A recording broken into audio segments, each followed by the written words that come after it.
Hello दोस्तों, स्वागत है आपका अपने YouTube channel study bye education में। आज की इस वीडियो में हम देखेंगे सामान्य ज्ञान से रिलेटेड 70 प्लस इम्पोर्टेंट क्वेश्चन, वो भी ऑनलाइन है। यह वीडियो उन अभ्यर्थियों के लिए है जो कि ग्रुप डी, एनटीपीसी, बिहार दरोगा, बिहार पुलिस, एसएससी, बैंकिंग की तैयारी कर रहे हैं। यह सेट नंबर 4 है। इससे पहले 3 सेट दिया जा चुका है। अगर आप वह वीडियो नहीं देखे हैं तो मेरे चैनल के प्लेलिस्ट में जाकर उन वीडियो को जरूर देख लें, जो कि आपके एग्जाम के लिए हेल्पफुल रहेगा। तो चलिए स्टार्ट करते हैं। क्वेश्चन है, आधुनिक आवर्त सारणी में वर्गों की कुल संख्या क्या है? तो आधुनिक आवर्त सारणी में वर्गों की कुल संख्या कितनी है? 18 है। यही पूछता है कि आधुनिक आवर्त सारणी में आवर्तों की कुल संख्या कितनी है? आवर्तों की कुल संख्या 7 है। वर्गों को ऊपर से नीचे व्यक्त किया गया है और आवर्तों को दाएं से बाएं व्यक्त किया गया है। आधुनिक आवर्त सारणी किसने दी? आधुनिक आवर्त सारणी मोस्ले ने दी। कब दिया था मोस्ले ने? 1913 में दिए थे। कब दिए थे? 1913 में। आधुनिक आवर्त सारणी किसने दी? मोस्ले ने। कब दिए? 1913 में दिए थे। इसमें कुल वर्ग कितने हैं? 18 वर्ग हैं और आवर्तों की संख्या कितनी है? 7 है। और यही पूछता कि आवर्त सारणी किसने दी? तो आवर्त सारणी मेडलिफ ने दी। कब दी? तो 1869 में दी और इन्हें जर्मन पत्रिका में प्रकाशित 1872 में कर दिया गया था। मेडलिफ के अनुसार तत्वों का भौतिक एवं रासायनिक गुण उनके परमाणु भार के आवर्त फलन होता था, जबकि मोस्ले के अनुसार तत्वों का भौतिक एवं रासायनिक गुण उनके परमाणु क्रमांक के आवर्त फलन होता है। तो चलिए अगले क्वेश्चन पर चलते हैं। अगला क्वेश्चन है, आधुनिक आवर्त सारणी में आवर्तों की कुल संख्या क्या है? तो अभी हम डिस्कस कर चुके हैं कि आवर्तों की कुल संख्या कितनी है? 7 है। तो चलिए अगले क्वेश्चन पर चलते हैं। अगला क्वेश्चन है, खनिजों एवं अयस्कों से धातु प्राप्त करने की विधि को क्या कहते हैं? उसे धातु क्रम कहते हैं। खनिज एवं अयस्कों से धातु प्राप्त करने की विधि क्या कहलाता है? तो धातु क्रम कहलाता है। तो चलिए अगले क्वेश्चन पर चलते हैं। अगला क्वेश्चन है, रणनीतिक धातु कहा जाता है। रणनीतिक धातु किसे कहा जाता है? टाइटेनियम को कहा जाता है। इसे Ti से सूचित किया जाता है। टाइटेनियम को क्या कहा जाता है? रणनीतिक धातु कहा जाता है। तो चलिए अगले क्वेश्चन पर चलते हैं। अगला क्वेश्चन है, अयस्क में उपस्थित अशुद्धियों को कहते हैं। अयस्क में उपस्थित अशुद्धि को क्या कहते हैं? गैंग कहते हैं। अयस्क में उपस्थित अशुद्धि को गैंग कहते हैं। तो चलिए अगले क्वेश्चन पर चलते हैं। अगला क्वेश्चन है, अयस्क से गैंग को हटाने के लिए मिलाया गया पदार्थ क्या कहलाता है? अयस्क से गैंग को हटाने के लिए मिलाया गया पदार्थ क्या कहलाता है? तो वो कहलाता है फ्लक्स। क्या कहलाता है? फ्लक्स कहलाता है। तो चलिए अगले क्वेश्चन पर चलते हैं। अगला क्वेश्चन है, गैंग एवं फ्लक्स के मिलने से बना पदार्थ कहलाता है। तो गैंग एवं फ्लक्स से मिलने से बना पदार्थ धातु मल कहलाता है। तो चलिए अगले क्वेश्चन पर चलते हैं। अगला क्वेश्चन है, हॉर्न सिल्वर अयस्क है। हॉर्न सिल्वर अयस्क किसका है? चांदी का। चांदी का संकेत क्या है? Au है, सॉरी Ag है। और सोना का क्या है? Au है। चलिए अगले क्वेश्चन पर चलते हैं। अगला क्वेश्चन है, हेवी स्पार्क अयस्क है। किसका अयस्क है? बेरियम का अयस्क है। चलिए अगले क्वेश्चन पर चलते हैं। अगला क्वेश्चन है, वो कौन सी धातु है जो नाइट्रोजन में जलती है? तो वो कौन सी धातु हो जाएगी? मैग्नीशियम। मैग्नीशियम क्या है? वो धातु है जो कि नाइट्रोजन में जलती है। तो चलिए अगले क्वेश्चन पर चलते हैं। अगला क्वेश्चन है, लोहे में जंग लगने से बना पदार्थ कहलाता है। क्या कहलाता है? तो फेरिक एवं फेरस ऑक्साइड कहलाता है। और लोहे में जंग लगने से लोहे का भार क्या हो जाता है? तो बढ़ जाता है। तो चलिए अगले क्वेश्चन पर चलते हैं। अगला क्वेश्चन है, लोहे का शुद्धतम रूप क्या है? तो लोहे का शुद्धतम रूप होता है पिटवा लोहा। तो चलिए अगले क्वेश्चन पर चलते हैं। अगला क्वेश्चन है, कौन सा झूठा सोना के नाम से जाना जाता है? झूठा सोना को Fe2 को क्या कहा जाता है? झूठा सोना के नाम से जाना जाता है। तो चलिए अगले क्वेश्चन पर चलते हैं। अगला क्वेश्चन है, तांबा का एक शत्रु किस तत्व को कहते हैं? किसे कहते हैं? गंधक को कहते हैं। गंधक को क्या कहते हैं? तांबा का शत्रु कहते हैं। तो चलिए अगले क्वेश्चन पर चलते हैं। अगला क्वेश्चन है, चांदी का निष्कासन मुख्यतः किस अयस्क से किया जाता है? तो किससे किया जाता है? अर्जेंटाइन से किया जाता है। चांदी का निष्कासन मुख्यतः किस अयस्क से किया जाता है? अर्जेंटाइन से किया जाता है। चलिए अगले क्वेश्चन पर चलते हैं। अगला क्वेश्चन, हॉलमार्क का चिन्ह किन उत्पादों पर लगाया जाता है? तो किस पर लगाया जाता है हॉलमार्क का चिन्ह? तो स्वर्ण आभूषणों पर लगाया जाता है। चलिए अगले क्वेश्चन पर चलते हैं। अगला क्वेश्चन है, बेवकूफ़ों का सोना के नाम से जाना जाता है। किससे जाना जाता है? बेवकूफ़ों का सोना। तो आयरन पायराइट को कहा जाता है। चलिए अगले क्वेश्चन पर चलते हैं। अगला क्वेश्चन है, शुद्ध सोना होता है। शुद्ध सोना कितने कैरेट का होता है? तो 24 कैरेट का शुद्ध सोना होता है। तो चलिए अगले क्वेश्चन पर चलते हैं। अगला क्वेश्चन है 18 कैरेट के मिश्रण में सोने के शुद्ध सोने का प्रतिशत कितना होता है? 75% होता है। तो चलिए अगले क्वेश्चन पर चलते हैं। अगला क्वेश्चन है संचायक बैटरी में संचायक बैटरी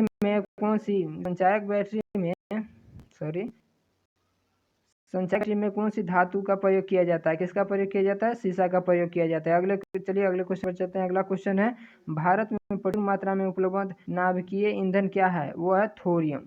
थोरियम क्या है? भारत में प्रचुर मात्रा में उपलब्ध नाभिकीय ईंधन है। तो चलिए अगले क्वेश्चन पर चलते हैं। अगला क्वेश्चन है किस गैस का प्रयोग प्राण वायु कहा जाता है?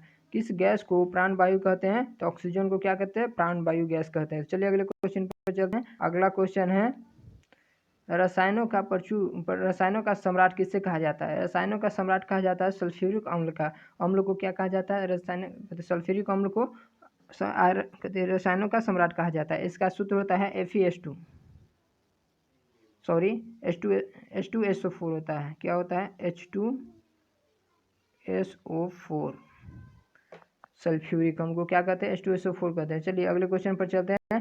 अगला क्वेश्चन है हीलियम के खोजकर्ता है। हीलियम के खोजकर्ता कौन है? लोकियर को क्या कहा जाता है? हीलियम के खोजकर्ता। तो चलिए अगले क्वेश्चन चलते हैं। अगला क्वेश्चन है हीलियम के नाभिक में होते हैं। हीलियम के नाभिक में क्या होते हैं? 2 प्रोटॉन और 2 न्यूट्रॉन होते हैं। तो चलिए अगले क्वेश्चन पर चलते हैं।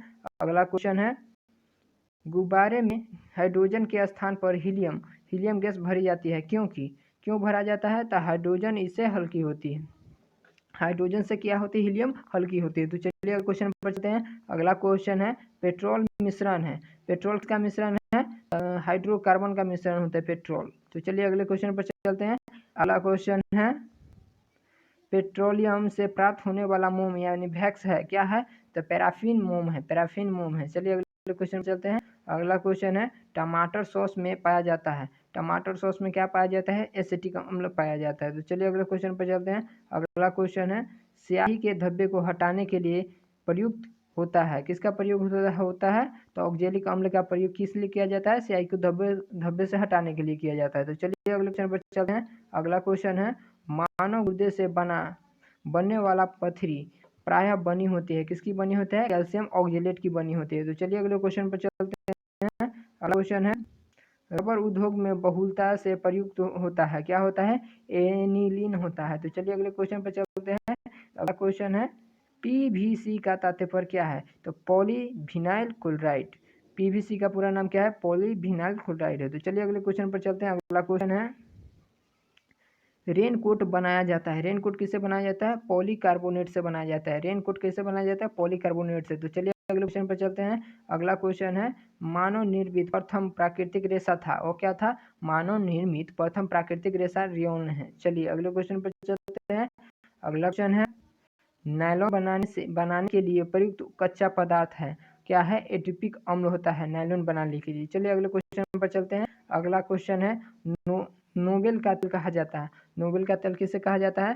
तो ट्राइनाइट्रोग्लिसरीन को नोबेल का तेल कहा जाता है। तो चलिए अगले क्वेश्चन पर चलते हैं। अगला क्वेश्चन है क्षारों द्वारा तेल का जल अपघटन कहलाता है। क्या कहलाता है? तो साबुनीकरण कहलाता है। तो चलिए अगले क्वेश्चन पर चलते हैं। अगला क्वेश्चन है जीव विज्ञान का जनक किसे जाना जाता है? जीव विज्ञान का जनक किसे कहा जाता है? तो अरस्तु को कहा जाता है। तो चलिए अगले क्वेश्चन पर चलते हैं। अगला क्वेश्चन है वनस्पति विज्ञान का जनक किसे कहा जाता है? तो थियोफ्रेस्टस को क्या कहा जाता है? वनस्पति विज्ञान का जनक कहा जाता है। तो चलिए अगले क्वेश्चन पर चलते हैं। अगला क्वेश्चन है जंतुओं में फुट एंड माउथ रोग होता है कैसे होता है? तो विषाणु से होता है। जंतु में फुट एंड माउथ रोग कैसे होता है? तो विषाणु से होता है। तो चलिए अगले क्वेश्चन पर चलते हैं। अगला क्वेश्चन है लाल साग का लाल रंग किसकी उपस्थिति के कारण होता है? तो शैवाल के कारण। लाल साग का लाल रंग किसकी उपस्थिति के कारण होता है? तो शैवाल के कारण होता है। तो चलिए अगले क्वेश्चन पर चलते हैं। अगला क्वेश्चन है वृक्षों की छालों पर उगने वाले कवक कहलाते हैं। क्या कहलाते हैं? कोटिकोलस कहलाते हैं। कोटिकोलस कहते हैं। वृक्षों की छाल पर उगने वाले कवक को क्या कहते हैं? कोटिकोलस कहते हैं। तो चलिए अगले क्वेश्चन पर चलते हैं।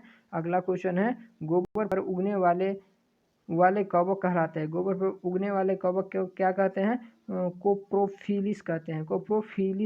चलिए अगले क्वेश्चन पर चलते हैं। अगला क्वेश्चन है जल द्वारा कण कहलाता है, क्या कहलाता है, हाइड्रोफिली कहलाता है। तो चलिए अगले क्वेश्चन पर चलते हैं। अगला क्वेश्चन है कॉफी पाउडर के साथ मिलाया जाने वाला चिकोरी चूर्ण प्राप्त होता है, किससे प्राप्त होता है, तो जरे से प्राप्त होता है। तो चलिए अगले क्वेश्चन पर चलते हैं। अगला क्वेश्चन है तंबाकू की पत्तियां में होता है, तंबाकू की पत्तियां में क्या होता है, निकोटीन होता है। तो चलिए अगले क्वेश्चन पर चलते हैं। अगला क्वेश्चन है किस वनस्पति खाद्य में अधिकतम प्रोटीन होता है, तो किसमें अधिकतम प्रोटीन होता है, तो सोयाबीन में अधिकतम प्रोटीन होता है। तो चलिए अगले क्वेश्चन पर चलते हैं। अगला क्वेश्चन है पौधे व जड़ के खाना तैयार करने की प्रक्रिया क्या कहलाती है, वह कहलाती है फोटोसिंथेसिस।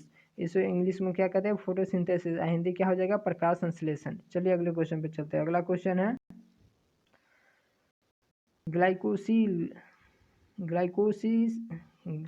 ग्लाइकोलिसिस का अंतिम उत्पाद होता है, ग्लाइकोलिसिस का अंतिम उत्पाद क्या होता है, पार्विक अम्ल होता है। तो चलिए अगले क्वेश्चन पर चलते हैं। अगला क्वेश्चन है 2,4-D है, 2,4-D क्या है, एक खरपतवार नाशी है। तो चलिए अगले क्वेश्चन पर चलते हैं। अगला क्वेश्चन है पादप रोगों का सबसे उत्तरदायी कारक होता है, क्या होता है, फफूंदी होता है। तो चलिए अगले क्वेश्चन पर चलते हैं। अगला क्वेश्चन है चाय में लाल रस्ट रोग किसके कारण होता है, तो किसके कारण, हरे सवाल के कारण चाय में लाल रस्ट रोग हो जाता है। तो चलिए अगले क्वेश्चन पर चलते हैं। अगला क्वेश्चन है नींबू का कैसा रोग होता है, कैकर रोग, नींबू में क्या होता है, कैकर रोग होता है, किसके कारण होता है, तो जीवाणु से होता है। तो चलिए अगले क्वेश्चन पर चलते हैं। अगला क्वेश्चन है अग्नि निर्जा रोग संबंधित है, किससे संबंधित है, तो सेब से संबंधित है, सेब में क्या होता है, अग्नि निर्जा रोग हो जाता है। तो चलिए अगले क्वेश्चन पर चलते हैं। अगला क्वेश्चन है पत्तियों का हरा रंग प्रदान करता है, तो पत्तियों का हरा रंग कौन प्रदान करता है, तो क्लोरोप्लास्ट क्या करता है, पत्तियों का हरा रंग प्रदान करता है। तो चलिए अगले क्वेश्चन पर चलते हैं। अगला क्वेश्चन है संसार का सबसे बड़ा पारितंत्र है, और क्या है, सागर, संसार का सबसे बड़ा पारितंत्र है। तो चलिए अगले क्वेश्चन पर चलते हैं। अगला क्वेश्चन है वो कौन सी गैस है जो पृथ्वी पर हरित गृह प्रभाव में सर्वाधिक योगदान करता है, और क्या है, कार्बन डाइऑक्साइड। इसे क्या, CO2 इसका सूत्र होता है। तो चलिए अगले क्वेश्चन पर चलते हैं। अगला क्वेश्चन है चिकित्सा शास्त्र का जनक किसे कहा जाता है, तो उसे किसे कहते हैं, चिकित्सा शास्त्र का जनक, उसे हिप्पोक्रेट्स को क्या कहते हैं, चिकित्सा शास्त्र का जनक कहते हैं। आज के क्वेश्चन में इतना ही था। यह वीडियो आपको कैसा लगा और कमेंट बॉक्स में बताएं, और इस वीडियो को लाइक और अपने फ्रेंड सर्किल में शेयर करें। और या अगर मेरे चैनल पे आप नए हैं तो मेरे चैनल को सब्सक्राइब और बेल आइकन को जरूर दबा लें, ताकि हम जब भी कोई वीडियो डालें तो आपको टाइम टू टाइम नोटिफिकेशन मिलता रहे। इस वीडियो को अंत तक देखने के लिए आपका धन्यवाद।